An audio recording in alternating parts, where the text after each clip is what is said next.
अस्सलामुअलैकुम। आज हम class 10 physics NBF new book chapter 12 discuss करेंगे जिसका नाम है वेव्स। वेव्स होती क्या है, पहले तो हमें ये पता होना चाहिए।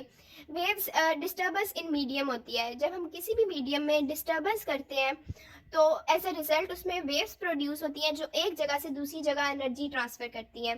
वेव्स डिस्टर्बेंस इन मीडियम होती है। और इस चैप्टर में उन्होंने पहले वाटर वेव्स को डिस्कस किया हुआ है, उसके अलावा साउंड वेव्स को, इलेक्ट्रोमैग्नेटिक वेव्स को और वेव्स इन रोप को। हम इनको वन बाय वन डिस्कस कर लेते हैं, ये बहुत इजी है। वाटर वेव्स वो होती हैं जो वाटर में प्रोड्यूस होती हैं। वाटर एक मीडियम है, इसमें हमने डिस्टर्बेंस करते हैं। इसमें अगर हम कहें कि हमने डिस्टर्बेंस की है, यानी हमने एक स्टोन थ्रो किया है, तो वाटर वेव्स प्रोड्यूस हुई हैं और वाटर वेव्स आउटवर्ड ग्रो किए हैं। ये हम इस पिक्चर में देख सकते हैं कि वाटर वेव्स आउटवर्ड ग्रो करती हैं।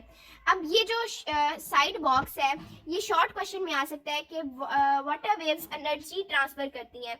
हमने कहा है कि हमने वाटर वेव्स प्रोड्यूस किए हैं, उससे कुछ डिस्टेंस पे हमने ए पीस ऑफ कॉर्क रख दिया है। कुछ टाइम बाद वो ऊपर नीचे ऑसिलेट करेगा। इसका मतलब जिधर वाटर वेव्स प्रोड्यूस हुई हैं वहां से एनर्जी ट्रेवल करके इस पीस ऑफ कॉर्क तक आई है, इसीलिए हम कहते हैं कि वेव्स एनर्जी ट्रांसफर करती हैं। साउंड वेव्स जब हम बोलते हैं तो हमारे वोकल कॉर्ड्स वाइब्रेट करते हैं और इसकी वजह से साउंड वेव प्रोड्यूस होती है। साउंड वेव्स जब प्रोड्यूस होती हैं तो वो एयर के थ्रू ट्रैवल करती हैं। Sound waves A type of mechanical waves हैं, यानी इनको ट्रैवल करने के लिए एक मीडियम की ज़रूरत पड़ती है। हम ये नहीं कह सकते कि वैक्यूम में जो साउंड वेव्स हैं वो ट्रैवल कर सकती हैं, क्योंकि वो नहीं ट्रैवल कर सकती। इनको एक मीडियम की ज़रूरत पड़ती है, जैसे कि एयर यहाँ पर मीडियम है, एयर में ये ट्रैवल करेंगी। इलेक्ट्रोमैग्नेटिक वेव्स बिल्कुल इसी के ऑपोजिट है कि इनको ट्रैवल करने के लिए किसी भी मीडियम की ज़रूरत नहीं पड़ती। जैसे लाइट है, लाइट हम वैक्यूम में भी ट्रैवल कर जाएगी लाइट, इसीलिए लाइट इलेक्ट्रोमैग्नेटिक वेव्स है। बस इलेक्ट्रोमैग्नेटिक वेव्स के बारे में यही है कि इनको ट्रैवल करने के लिए किसी मीडियम की ज़रूरत नहीं पड़ती। और लाइट जो है इसकी एग्जांपल है इलेक्ट्रोमैग्नेटिक वेव्स की।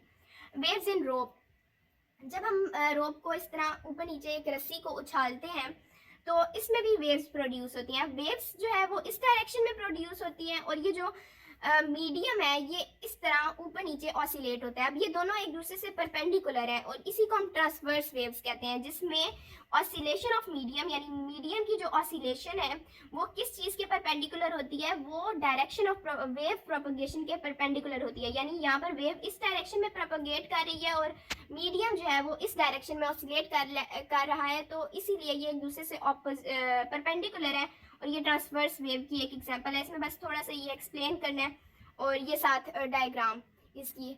और नेक्स्ट टॉपिक हम इंशाल्लाह नेक्स्ट वीडियो में डिस्कस करेंगे। तब तक के लिए अल्लाह हाफ़िज़।